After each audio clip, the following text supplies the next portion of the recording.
ibababa sa 300 registered nurse na may at least 1 year experience para may padala sa Amerika. Napakasakit na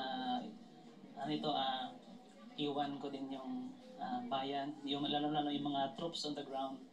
They are fighting for mga insurgencies. Dahil sa pamilya ko, ma'am, kahirapan at gusto kong itaguyod ko gusto kong buhayin yung family ko.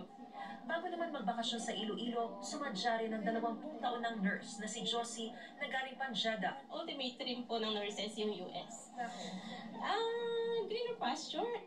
Katuwang ng IPAMS ang Hendrick Health, ang mismong employer mula Amerika na pumunta pa mismo rito sa Pilipinas para personal na mag-interview sa mga aplikante. Aabot sa 3 to 5 million pesos kada taon ang alok na sahod ng employer depende sa karanasan ng aplikante. In the United States, there's a nursing shortage, and we love nurses from the Philippines.